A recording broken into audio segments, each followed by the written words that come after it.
untuk pertama kali guru honor itu mendapatkan insentif sebesar Rp300.000 per bulan. Itu pun transfer langsung. Jadi kalau sempat ada yang memberikan catatan kok sedikit sekali, itu bukan gaji, tapi insentif. Jadi gaji guru itu ya sesuai dengan tempat mereka bekerja. Tapi ini insentif yang sebelumnya belum pernah dilakukan oleh pemerintah pusat. Stand by. On the record. Halo Sobat Antara, ketemu lagi di podcast Antara On The Record bersama saya Suwanti. Di episode kali ini kita akan ngobrolin seputar dunia pendidikan di tanah air. Tentu saja dengan narasumber yang mengemban tanggung jawab untuk memajukan pendidikan anak Indonesia gitu ya. Bersama saya sudah hadir ada Prof. Abdul Mukti, Menteri Pendidikan Dasar dan Menengah RI. Assalamualaikum, apa kabarnya Prof. Mukti? Waalaikumsalam warahmatullahi wabarakatuh. Alhamdulillah kabar baik. Kabar baik ya Prof ya. Dan kami berterima kasih, tentu saja saya berterima kasih Prof. Mukti sudah berkenan hadir mampir di podcast Antara untuk kita ngobrol soal pendidikan tanah air ya Prof ya. Terima kasih juga sudah diundang. Tentu saja.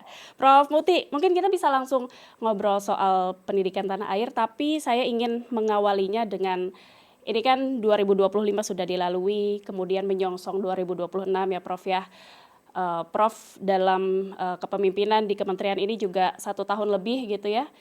Kalau bisa dijelaskan, disampaikan kepada Sobat Antara, ini dari yang isu yang awal Prof ingin sasar ketika terjun di dunia ini, kemudian di 1 tahun lebih ini, apa sih Prof perbedaan yang sudah Prof lihat? Kalau bisa, mungkin jadi bentuk self-assessment jatuhnya ya gitu ya Prof. Seperti apa Prof melihat mungkin ada yang perbedaan itu? lebih tepat melihat masyarakat. Betul, tapi kalau Prof sendiri ingin melihat isu di awal sama isu 1 tahun lebih setelahnya seperti apa? Ya ada 6 isu yang sejak saya diberi amanah oleh Pak Presiden menjadi program prioritas Kementerian Pendidikan Dasar dan Menengah. Yang pertama adalah program revitalisasi satuan pendidikan. Yang itu juga merupakan proses yang sangat cepat kita lakukan dan memang merupakan bagian dari program prioritas Bapak Presiden. Jadi tahun ini dari awalnya target 10.440 satuan pendidikan, insya Allah bisa kita realisasi untuk 16.175 satuan pendidikan. Dan juga program digitalisasi pembelajaran. Ini juga alhamdulillah sudah mulai terdistribusi 288.000 sekian target kita, dan alhamdulillah juga sekarang sudah 92%-an udah tercapai, bahkan di daerah-daerah yang terdampak bencana saya kunjungi juga sudah mendapatkan kiriman IFP, Interactive Flat Panel itu sebagai bagian dari program digitalisasi pembelajaran. Kemudian yang kedua adalah program yang berkaitan dengan peningkatan kualifikasi, kompetensi, dan kesejahteraan guru. Nah, untuk program kualifikasi ini kami ada program memberi kesempatan kepada guru yang belum D4 atau S1 untuk dapat mengikuti program pendidikan dengan sistem RPL, rekognisi pembelajaran lampau. Nah, tahun ini alhamdulillah sudah kita mulai untuk 12.500 guru, dan tahun 2026 akan kita alokasikan untuk 150.000 guru. Dan sekarang yang angkatan pertama itu sudah kuliah 1 semester. 1 semester lagi mereka direncanakan bisa selesai karena sistemnya RPL, di mana pengalaman mereka mengajar itu dihitung sebagai capaian SKS yang harus diselesaikan. Tahun ini kita memberikan kesempatan kepada 808.850 guru mengikuti PPG. Yang dengan mengikuti PPG itu mereka akan bisa mendapatkan sertifikasi kalau memenuhi persyaratan. Kemudian untuk peningkatan kompetensi kami melakukan pelatihan-pelatihan untuk para guru. Pelatihan guru bahasa Inggris. Karena tahun 2027 bahasa Inggris nanti menjadi mata pelajaran wajib mulai kelas 3 SD. Oke. Sehingga gurunya sudah kita latih dari sekarang. Yang berbeda, Mbak Wanti, yang berbeda adalah, nah periode ini itu ditransfer langsung ke rekening guru. Sehingga ada proses birokrasi yang sangat simpel.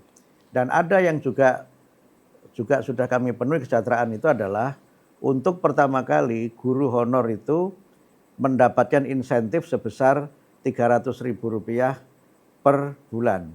Itu pun transfer langsung. Jadi kalau sempat ada yang memberikan catatan kok sedikit sekali, itu bukan gaji, tapi insentif. Jadi gaji guru itu ya sesuai dengan tempat mereka bekerja. Tapi ini insentif yang sebelumnya belum pernah dilakukan oleh pemerintah pusat untuk insentif bagi guru-guru honorer yang memenuhi persyaratan. Tidak semua guru honorer juga, kan nanti dilihat masa kerjanya, berapa jam dia mengajar dan sebagainya. Nah tahun depan itu kita naikkan dari 300.000 menjadi 400.000. Kemudian yang ketiga adalah program kami yang menyangkut, tadi saya bicara mengenai deep learning itu. Nah, deep learning itu adalah bagian dari upaya kami untuk memperbaiki masalah pembelajaran dari hulunya.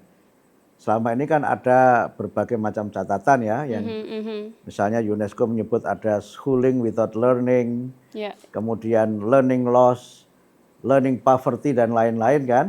Tapi kita coba menyelesaikan itu dari hulunya, yaitu dengan memperbaiki pendekatan pembelajarannya. Ada yang mengatakan kalau Anda ingin memperbaiki peradaban suatu bangsa, perbaiki pendidikannya. Kalau Anda ingin memperbaiki pendidikannya, perbaiki dari dalam kelas. Nah ini yang coba kita lakukan, sehingga deep learning itu kita lakukan sebagai bagian dari upaya memperbaiki pendekatan pembelajaran. Nah yang kedua itu adalah coding dan AI. Guru-gurunya juga kita latih dan ini juga menjadi mata pelajaran baru. Walaupun masih merupakan pilihan ya. Karena belum semua guru itu punya pengalaman dengan coding AI. Kita mulai dari kelas 5 SD. Itu sudah bisa mulai mengajarkan coding AI. Walaupun banyak sekolah swasta yang mulai mengajarkan coding dari kelas 1. Tapi kita mulai dari kelas 5 karena ketersediaan guru yang memang belum memenuhi. Dan beberapa yang kami tekankan juga adalah penguatan pendidikan karakter melalui penguatan bimbingan konseling. Jadi kami menekankan bahwa peran guru BK itu tidak sekedar sebagai, mohon maaf ya, kesannya dulu kan guru tukang menghukum. Jadi kalau sudah dipanggil guru BK itu sudah berkeringat dulu.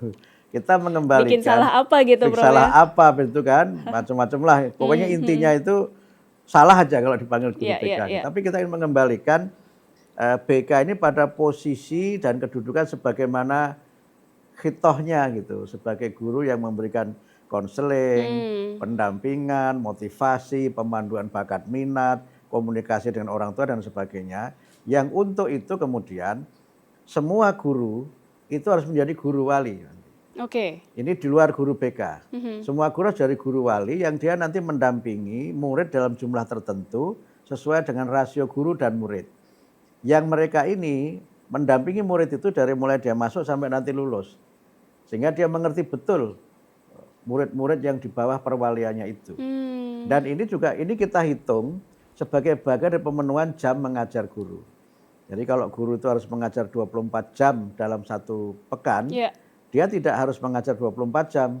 Bisa 16, bisa 18, pemenuhan sampai 24 itu ditambah bisa dengan dari guru wali 3 gitu komponen. Guru wali, kemudian continuing professional development, mengikuti pelatihan-pelatihan, kemudian aktif di organisasi sosial. Nah untuk guru bisa belajar itu, kami ada kebijakan 1 hari belajar guru dalam 1 pekan. Jadi 1 hari itu guru tidak mengajar. Tapi justru belajar ya? Justru untuk belajar. Jadi dia berkumpul dengan misalnya guru mata pelajaran tertentu, berhimpun di dalam MGMP, dia belajar. Nanti ada tutor dari guru atau tutor dari UPT kami, dan itu bisa dibiayai dari dana BOS atau dana lain yang bersumber dari APBN. Ini dalam rangka selain untuk peningkatan kompetensi guru, juga untuk bagaimana guru ini menggunakan pendekatan lebih humanis dalam rangka penguatan pendidikan karakter. Kemudian yang berikutnya adalah program wajib belajar 13 tahun. Mhm. Ini kan juga program prioritas Pak Presiden yang itu dimulai dari TK. Nah, TK itu menjadi jenjang yang harus Fundamental diikuti, ya, Prof ya? fundamental, dan kami sudah ada kerjasama dengan Kementerian Desa untuk program Satu Desa Satu PAUD. Oke. Ini target kita supaya apa? Supaya anak-anak ini tadi disampaikan punya fondasi yang kuat untuk dia itu belajar. Ya. Karena banyak studi yang menjelaskan bahwa pengalaman belajar di taman kanak-kanak itu punya pengaruh yang sangat besar terhadap learning sustainability dari murid-murid kita itu. Rasa percaya diri, kemudian sosialisasi, pengenalan norma-norma, dan berbagai hal yang berkaitan dengan dasar-dasar keilmuan secara alamiah sebagaimana tingkat perkembangan mereka. Oke. Sehingga matematika mulai kita perkenalkan sejak taman kanak-kanak. Kita kenalkan bangun-bangun segitiga, segi empat, itu yang tidak kita kenalkan adalah cinta segitiga gitu, nggak kita perkenalkan. Itu bahaya, Prof ya. Bahaya kan itu. Jadi kita kenalkan bagaimana logika sederhana. Kita kan rendah, skor PISA kita, numerasi kita rendah, literasi kita rendah. Oke. Sehingga kita perkuat itu sebagai bagian dari penguatan pendidikan, termasuk di dalamnya adalah bagaimana kita juga memperkuat STEM, ya, Science, Technology, Engineering, and Math. Mathematics. Ini kan juga bagian dari kebijakan kami, sehingga kita ada beberapa program menyangkut matematika gembira, kemudian untuk program pendidikan anak usia dini ini Mbak, kita meluncurkan 3 album anak-anak. Oke. Namanya Kicau. Nah, itu sudah ada 3 album. Karena kan kita kekurangan lagu anak-anak itu. Lagu anak-anak masih SD nyanyinya Ada Pelangi di Matamu. Harusnya pelangi-pelangi aja ya, Harus Prof ya. pelangi-pelangi alangkah indahmu kan. Nyanyinya Ada Pelangi di Matamu. Karena kekurangan lagu anak-anak. Oke. Nah, kita sudah meluncurkan itu. Termasuk adalah program Pagi Ceria. Jadi sebelum mulai pembelajaran, anak-anak itu melakukan kegiatan menyanyikan lagu Indonesia Raya, senam anak Indonesia hebat, dan berdoa. Setelah itu baru mereka masuk ke kelas untuk belajar. Untuk belajar. Nah, di tengah-tengah itu ada program namanya Jeda Ceria, semacam senam otak begitu. Semacam senam otak untuk mengembalikan kebugaran, keceriaan, dan juga melatih konsentrasi. Kemudian program penginternasionalan bahasa Indonesia. Selain banyak sekali program BIPA, bahasa Indonesia untuk penutur asing, sudah ada di 57 negara. Betul. Dan target kita mudah-mudahan bisa di tahun 2045 bahasa Indonesia menjadi bahasa resmi di Perserikatan Bangsa-Bangsa. Ini bagian dari perjuangan kita dan ini yang sekarang sudah mulai kita lakukan dan sudah mulai kita lihat hasilnya. Oke, Prof Muti, ini dari satu pertanyaan awalan saja, ini sudah bisa menjelaskan banyak aspek sudah ya. Sudah selesai. Dari upaya untuk memajukan pendidikan di tanah air pastinya Prof ya. Tapi tadi saya bisa melihat ada aspek-aspek tersebut, ada sarana prasarananya atau infrastrukturnya Prof ya, ada dari siswanya supaya belajar dengan ceria gitu ya dan menyenangkan. Gurunya juga pasti, dan ini menyangkut dengan kesejahteraan guru. Mungkin kita akan breakdown ya Prof ya, ini mengenai satu persatu dari hal ini. Salah satunya adalah tadi juga sempat disebutkan mengenai digitalisasi pembelajaran gitu ya, dengan menggunakan panel interaktif digital seperti itu ya. Sejauh ini yang Pak Menteri dapatkan, kemajuan seperti apa sih atau peningkatan seperti apa sih yang didapatkan sama para murid di sekolahan atau dari gurunya juga mungkin ya, dengan kompetensi-kompetensi yang menjadi lebih advance dengan penggunaan gadget digital ini dengan program yang dijalankan tersebut? Beberapa sudah saya amati di lapangan dan juga banyak saya kira bisa kita lihat di berbagai video ya, di media itu banyak guru yang mengunggah itu memang pembelajaran menjadi lebih menyenangkan. Kemudian juga menjadi lebih meningkatkan motivasi bagi para murid. Juga lebih mudah menjelaskan teori-teori yang kompleks ke dalam tayangan visual yang sangat mudah. Saya sampai ke Maluku Tenggara, Mbak. Gimana di sana, Prof? Saya masuk kelas melihat bagaimana IFP itu digunakan di sebuah SMA di Maluku Tenggara. Saya ke Mataram. Saya melihat bagaimana IFP digunakan di pusat kegiatan belajar masyarakat. Saya masuk ke kelas para peserta program penyetaraan kejar paket A, paket B, dan paket C. Mereka menggunakan IFP itu. Bahkan yang menarik dan itu saya tidak pernah menduga itu, saya datang ke sebuah sekolah luar biasa di Jakarta pada saat peluncuran Hari Guru itu, ternyata IFP itu Mbak bisa digunakan oleh anak-anak yang tunanetra. Karena ternyata itu bisa ada suaranya, bisa interaktif, sehingga kemudian mereka bisa menggunakan itu. Awalnya saya menduga IFP ini hanya untuk murid-murid yang bisa melihat. Ternyata murid yang tunanetra pun itu bisa menggunakan IFP ini sebagai media pembelajaran. Jadi secara aksesibilitas bisa digunakan oleh Bisa teman-teman digunakan. yang Dan saya datang kekurangan. ke sekolah itu, bukan dari video, saya datang Iya. melihat bagaimana anak-anak belajar, mereka merespon, mengerjakan soal dan sebagainya, sehingga arah dari semua kebijakan itu adalah untuk meningkatkan kualitas pendidikan. Karena visi kami adalah pendidikan bermutu untuk semua. Nah, sehingga sarana prasarana yang kita tingkatkan kualitasnya, media kita tingkatkan, guru kita tingkatkan, itu semua adalah untuk pelayanan pendidikan yang bermutu untuk semua. Jadi tidak berhenti pada setelah dibangun gedungnya, terus kemudian tidak ada impact-nya. Harapannya ketika gedungnya itu semakin nyaman untuk belajar, maka mereka akan semakin baik belajarnya. Ketika alatnya semakin canggih, maka mereka juga harus belajar dengan lebih canggih lagi, lebih baik lagi, sehingga kualitas pembelajarannya meningkat. Oke, tapi kalau untuk pemerataannya seperti apa, Prof? Karena biasanya atau ada isu klasik ya yang terjadi di tanah air bahwa infrastruktur, digitalisasi, sarana prasarana, kita punya kesenjangan di berbagai daerah. Betul. Karena ada perbedaan juga dari secara geografi dan lain sebagainya gitu, Prof ya. Untuk digitalisasi pembelajaran bakal seperti apa? Digitalisasi kan targetnya untuk semua sekolah yang bersedia. Karena ada sekolah yang tidak bersedia. Oke, biasanya apa Prof yang menyebabkan tidak bersedia? Dia merasa sudah punya gitu. Tapi saya amati yang awalnya tidak bersedia, kayaknya mau juga, jadi mau ikut nyesel juga ya, dia nggak bersedia itu. Nyesel nolak di awal gitu. Iya. Oke. Nah, karena itu kami melakukan 3 hal terkait dengan ini. Pertama, alatnya kita kirim, gurunya kita latih. Jadi gurunya kita latih. Kemudian yang ketiga, materi pembelajarannya kita sediakan. Ada yang sudah built in di dalam ininya, di dalam IFP-nya itu. Ada yang bisa diunduh dari rumah pendidikan, yang itu ada di Kementerian Pendidikan Dasar dan Menengah. Nah, yang belum ada internet, maka mereka bisa menggunakan yang ada di situ, yang ada di dalam IFP itu, atau juga bisa gurunya itu menginstall di laptop. Sehingga IFP itu kan bisa dikonek dengan laptop, sehingga program kami IFP ini termasuk di dalamnya adalah pengadaan laptopnya secara bertahap gitu. Nah, karena itu tidak ada masalah bagi yang tidak ada saluran internetnya, karena bisa menggunakan jalur itu.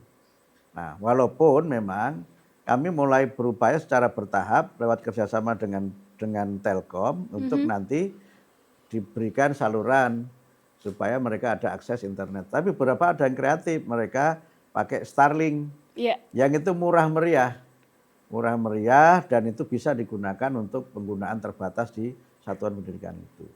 Yang belum ada listrik, nah ini kan ada juga sekolah-sekolah yang belum ada listrik, itu kita koordinasi dengan PLN supaya nanti dibantu untuk diberikan akses khusus dari PLN untuk sekolah-sekolah yang belum ada jaringan listriknya.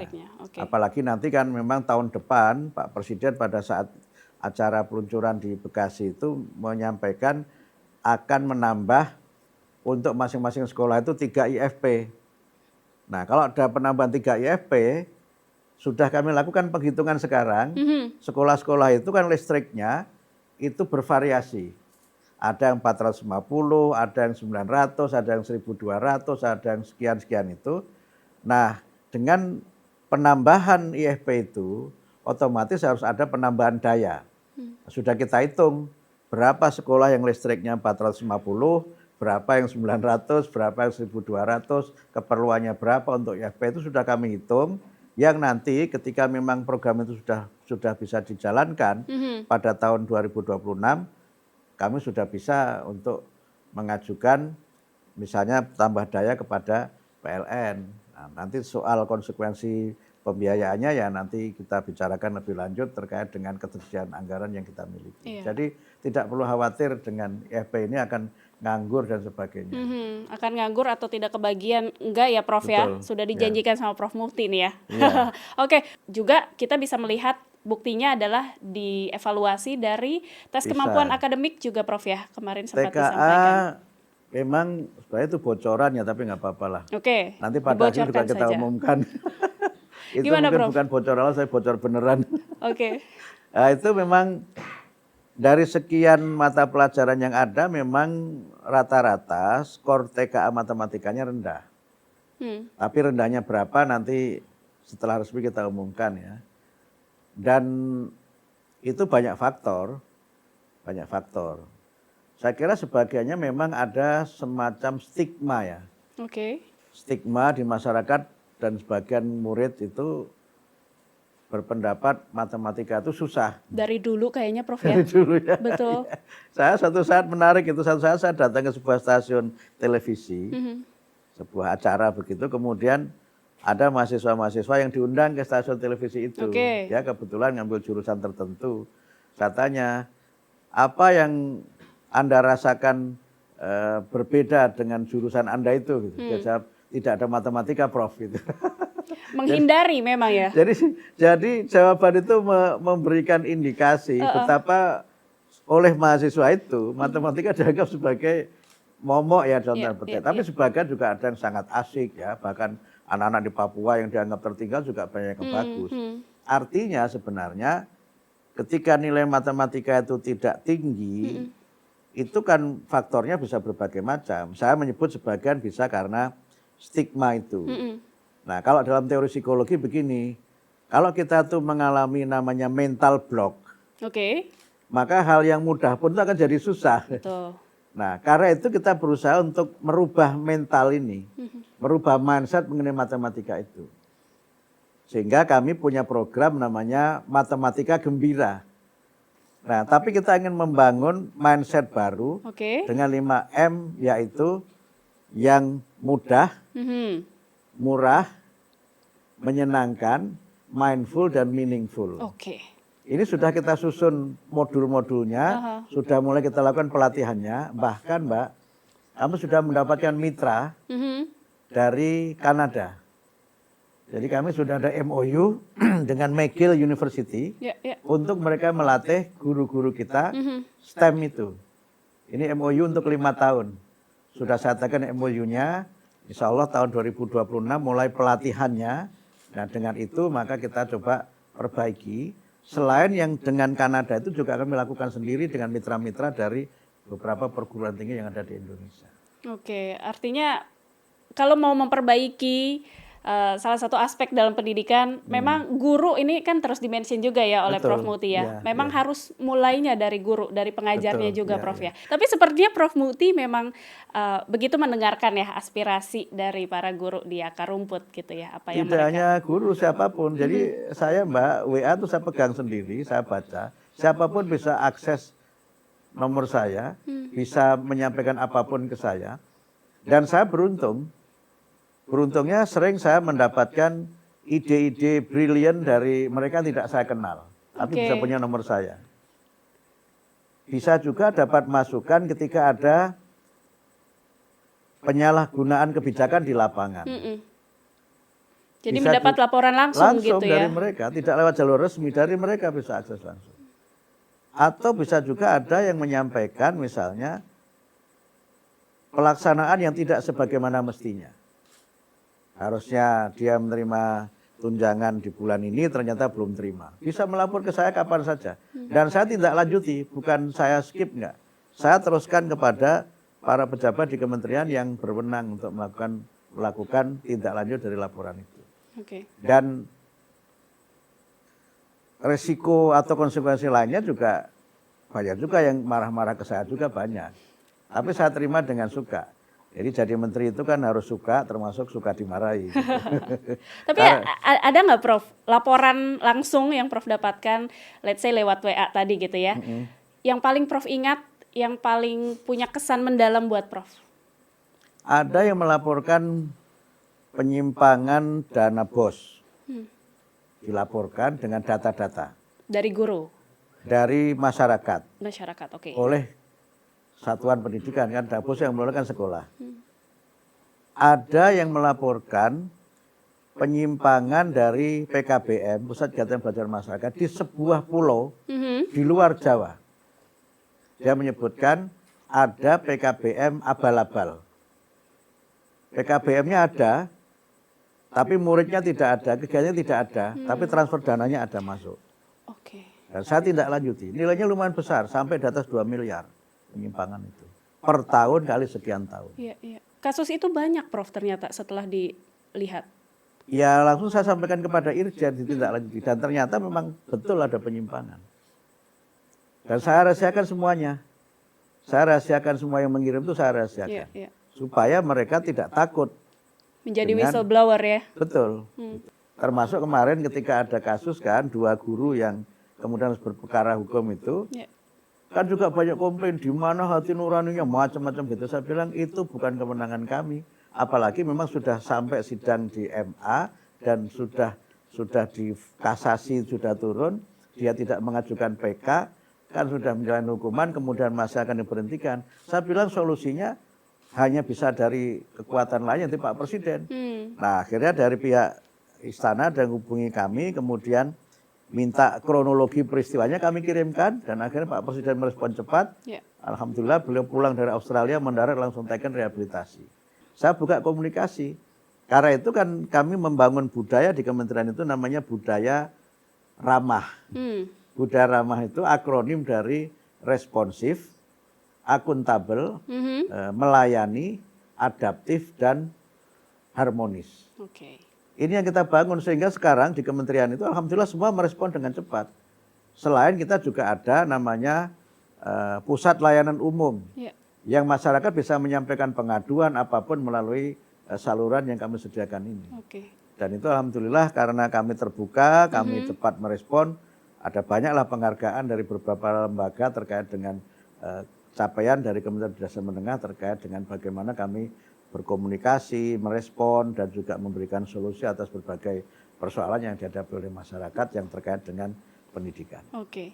Tapi ngomong-ngomong ramah, jadi saya mengingat bahwa sekolah itu kan semestinya memang jadi lingkungan yang ramah buat Ya. anak, kemudian aman, nyaman begitu ya, dan menyenangkan tentu Ya, saja buat betul. anak dan juga seluruh warganya. Tapi belakangan juga Prof ini yang jadi sorotan juga, kita kan mendengar dan menyaksikan berbagai kasus perundungan itu yang terjadi kepada para siswa di sekolah misalnya. Ada juga kasus guru begitu yang semacam mendapatkan tantangan dari orang tua atau wali murid begitu ya Betul. Prof ya. Ya, Itu ya. kan kasus-kasus semacam itu yang sebetulnya semestinya tidak ada di lingkungan sekolah gitu Prof. Prof melihat hal ini seperti apa? Mencoba untuk menyasar hal ini seperti apa? Itu masalah yang memang sudah sangat akut ya. Dan penyebabnya tentu tidak tunggal. Ya, ya. Sekolah memang menjadi tempat terjadinya kekerasan, tapi sumber yang menyebabkan terjadi kekerasan tidak selalu berasal dari sekolah. Oke. Sumbernya bisa berasal dari keluarga, dari masyarakat, mungkin juga dari media gitu. Iya. Apalagi zaman dunia digital Betul, saat kan ini kita Prof. tahu misalnya surveinya Microsoft itu sekian tahun lalu menyebutkan bagaimana rendahnya digital civility index kita itu. Digital civility index kita itu kan rendah sekali, karena kalau kita lihat bagaimana respon masyarakat terhadap sesuatu itu, kalau kita membaca itu sepertinya berada di negara yang normanya sudah hancur lah, kira-kira begitu. Tapi kan kita tidak boleh menyalahkan siapa-siapa. Kita jadikan itu sebagai bagian dari materi untuk kita memperbaiki pendidikan. Itu input lah, refleksi untuk kita terus berbenah memperbaiki. Karena itu, 3 yang kami lakukan untuk memperbaiki itu. Yang pertama, kita memperbaiki melalui perubahan regulasi. Oke. Jadi regulasi yang lama itu sudah bagus sebenarnya, cuma kami menilai terlalu struktural. Pendekatannya terlalu struktural. Dan bahasanya itu penanggulangan kekerasan, intoleransi dan diskriminasi. Karena itu kami merubah itu, sekarang masih proses harmonisasi dengan Kementerian Hukum. Kita rubah dengan membangun budaya yang aman dan nyaman. Jadi tone-nya itu positif. Dengan pendekatan yang lebih humanis, komprehensif dan partisipatif. Kenapa saya katakan humanis? Di pendekatan lama, kalau ada murid yang melakukan kekerasan itu, dia bisa dipindahkan ke sekolah lain, dikeluarkan pindah ke sekolah lain. Sehingga kesannya ada sekolah buangan. Nah, kami di dalam aturan ini setelah mendengar masukan dari banyak pihak, termasuk dari teman-teman media juga kami undang, itu tidak kami keluarkan. Tapi kami berikan penanganan khusus melalui tadi layanan konseling tadi. Makanya harus penguatan di berbagai aspek juga ya. Iya. Yang kedua komprehensif. Tidak hanya menyangkut masalah-masalah yang sifatnya dalam tanda petik kenakalan, tapi juga tadi ada akademik, ada personal, masalah-masalah yang memang dihadapi oleh murid sebagai anak yang sedang bertumbuh dan berkembang dengan segala dinamika dan permasalahannya. Kemudian partisipatif. Jadi kami melibatkan semua murid, orang tua, kemudian juga guru, supaya apa? Proses-proses untuk kita membangun budaya yang aman dan nyaman ini tidak hanya menjadi tanggung jawab struktural sekolah. Makanya kemudian kita melakukan gerakan namanya yang kemarin disampaikan Pak Presiden, 1 dari 5 Pak Presiden itu adalah kita berusaha untuk rukun sama teman. Kan? Nah, ini gerakan baru ya? Gerakan baru sudah kami luncurkan kan bersama Ibu Menteri P3A, bersama Bu Ketua Komisi 10, dan juga ada beberapa kebijakan lain yang kami lakukan dalam rangka memperkuat karakter ini dengan melakukan penguatan ekstrakurikuler yang berkaitan dengan karakter selain juga olahraga. Jadi pramuka itu menjadi ekstrakurikuler wajib. Atau kepanduan ya, kepanduan. Tidak hanya pramuka, mungkin juga ada yang lain, itu menjadi ekstrakurikuler wajib. Kemudian juga berbagai kegiatan yang memang memberikan ruang bagi anak-anak kita ini untuk memiliki kesempatan aktualisasi diri yang lebih luas. Karena sebagian dari permasalahan kekerasan itu karena ruang aktualisasi kurang diberikan. Atau komunikasi antara orang tua dengan guru atau sekolah belum terjalin dengan baik. Karena itu terkait dengan berbagai kekerasan yang ada itu, kami sudah ada MOU dengan Pak Kapolri. Tentang masalah ini dan sudah ada dalam salah satu pasal di dalam MOU itu penyelesaian masalah-masalah kekerasan di sekolah yang berkaitan pendidikan itu disahkan dengan restoratif justice. Dan kami sudah ada pembicaraan non formal dengan Pak Kapolri untuk MOU ini nanti kita tindak lanjuti dengan perjanjian kerjasama supaya lebih jelas pelaksanaannya sehingga bisa berdampak di dalam menciptakan lingkungan atau budaya sekolah yang aman dan nyaman. Oke. Tadi juga sempat disebutkan ini ada gerakan rukun sama teman tadi ya. Betul. Saya dapat info kalau Pak Menteri katanya juga menulis sesuatu untuk gerakan rukun sama teman ini. Boleh di-spill atau dibocorkan kali ini Pak Menteri buat Sobat Antara? Saya beberapa waktu yang lalu kan saya juga menulis lirik untuk MPLS 2025 hari baru itu kan, itu kan baru kan itu kita juga rubah namanya MPLS Ramah. Sudah mulai kita tekankan di situ yang di situ ada lagu yang saya nulis liriknya tapi aransemen dan musiknya Mas Dwiki Darmawan, kebetulan sahabat baik saya. Karena saya sejak mahasiswa itu penggemar Krakatau. Saya suka jazz ya, Krakatau salah satunya.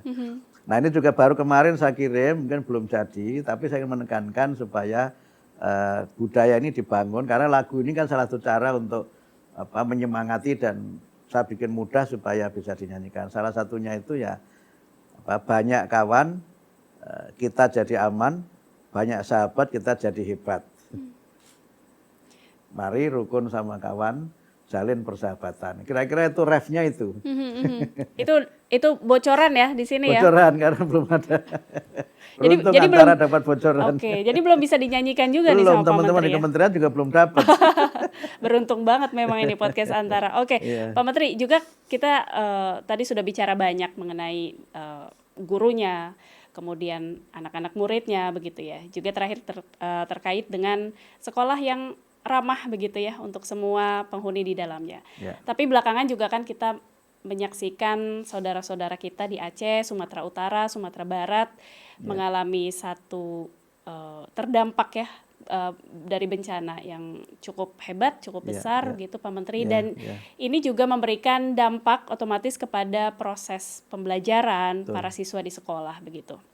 Boleh Pak Menteri ini kalau bisa diupdate seperti apa upaya pemulihannya. Kemudian Pak Menteri juga sempat turun ke lapangan ya. Ya, alhamdulillah saya udah ke Sumatera Barat, saya ke Padang sama ke Agam. Saya ke Sumatera Utara, kebetulan saya ke Langkat, satu kawasan perkebunan sawit di Kabupaten Langkat. Kemudian saya ke Tamiang ya, untuk melihat secara langsung kondisi sekolah-sekolah dan juga bertemu dengan guru, bertemu dengan murid, dan juga dengan masyarakat di daerah-daerah yang terdampak oleh banjir. Apa yang Pak Menteri dapatkan dari kunjungan itu? Pertama, memang secara infrastruktur sekolah-sekolah kita memang banyak sekali yang rusak. Dan terkait dengan ini, kami sudah rapat melalui saluran Zoom dengan Kepala Dinas Provinsi dan juga Kepala Dinas Kabupaten Kota di 3 provinsi itu. Kami sudah rapat khusus, sudah melakukan pendataan dan pemetaan kerusakan-kerusakan yang dialami oleh sekolah-sekolah di 3 provinsi itu. Kemudian saya ketika turun ke lapangan, saya juga melihat hal yang saya tetap optimistis ketika bertemu dengan guru, bertemu dengan murid, mereka memiliki semangat untuk bisa bangkit dan yakin mereka bisa menyelesaikan masalah itu. Sehingga ketika ke sana saya selain memberikan sedikitlah santunan untuk membantu membersihkan sekolah-sekolah yang memang masih penuh dengan lumpur gitu, kemudian juga mendirikan tenda-tenda belajar untuk sekolah yang memang bangunannya rusak.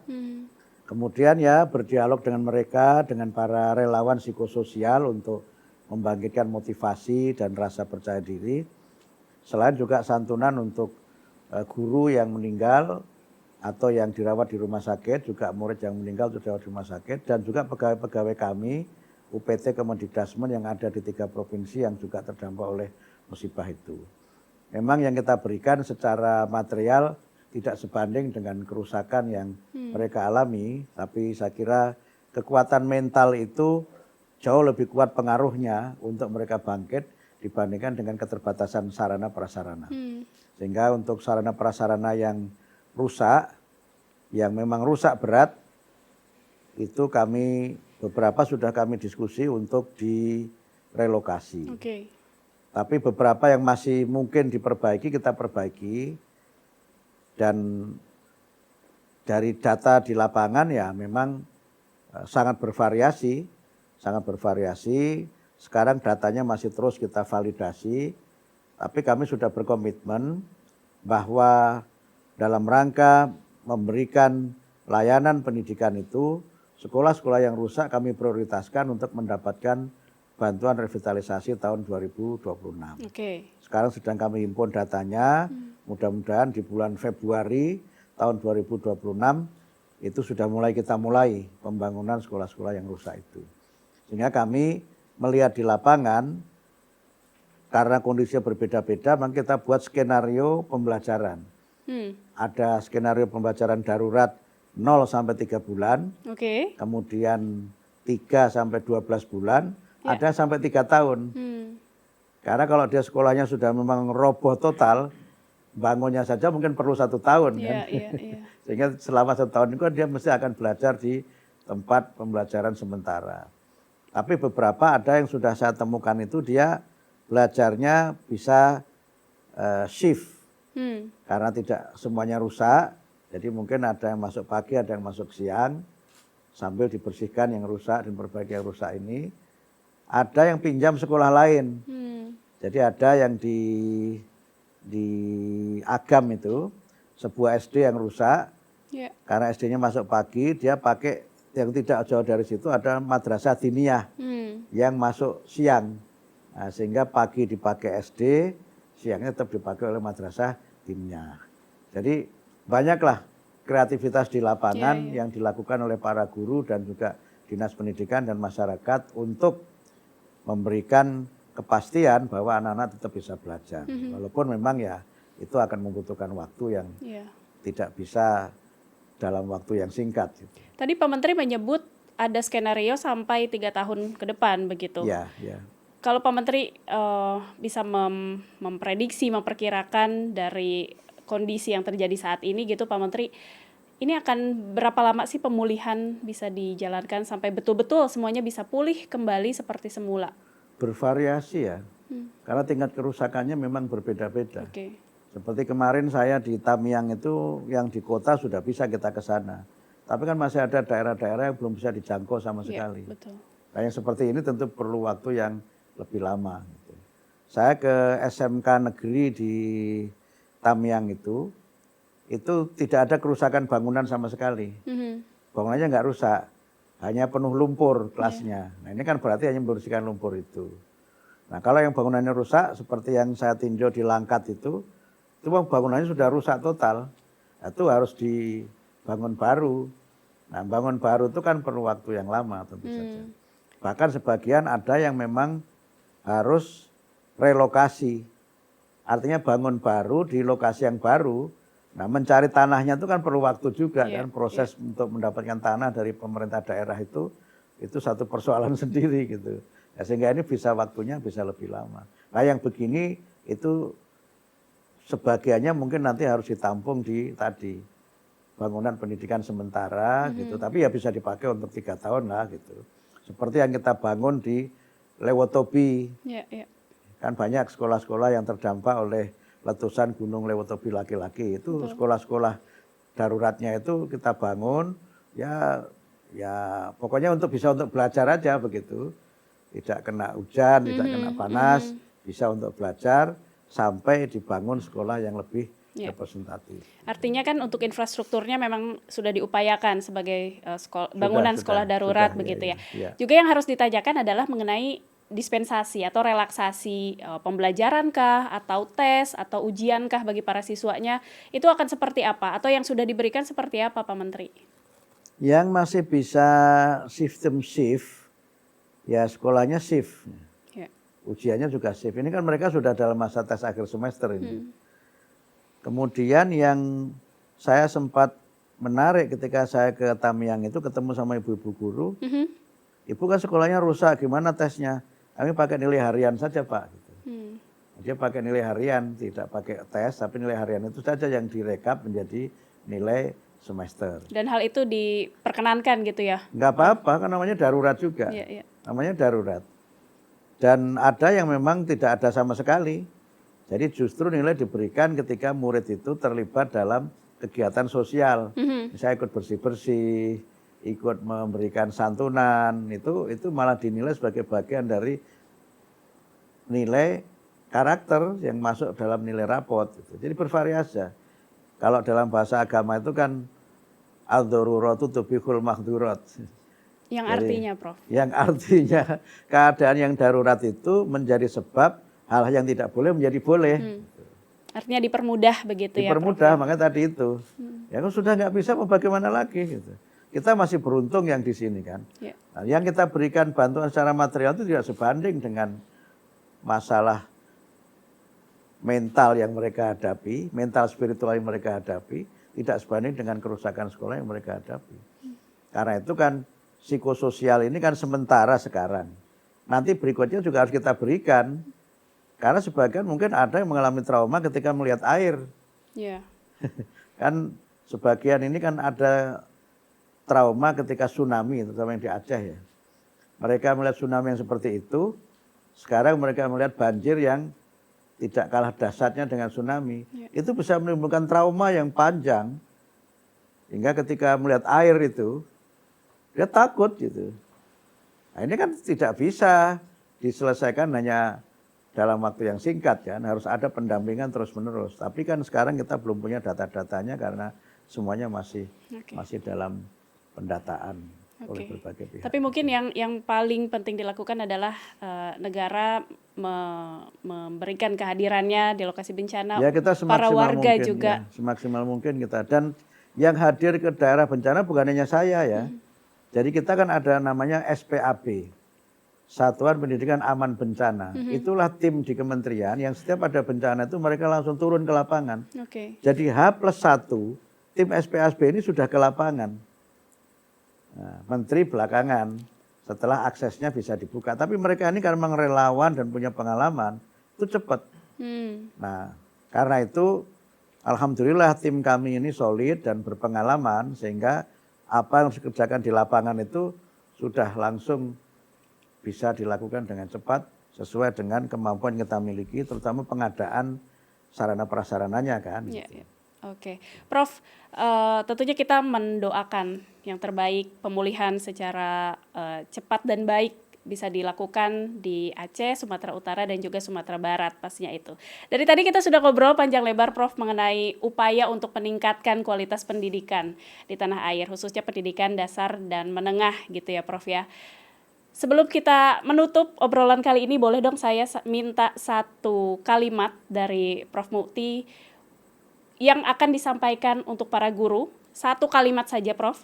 Satu kalimat lagi yang bisa disampaikan untuk para siswanya. Silakan. Ke kamera Prof boleh. Percaya diri, tetap kreatif, inspiratif. Oke. Untuk guru itu ya? Ya, Untuk para siswa juga boleh.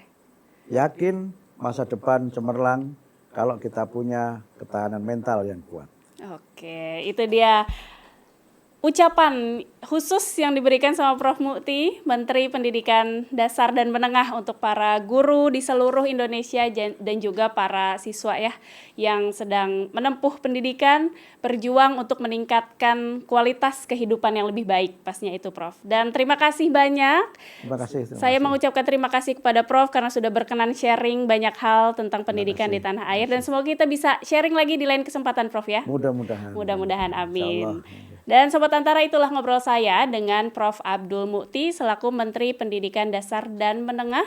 Jangan lupa untuk menyimak podcast Antara di antaranews.com dan YouTube Antara TV Indonesia. Kita akan ketemu lagi di episode podcast Antara berikutnya. Sampai jumpa.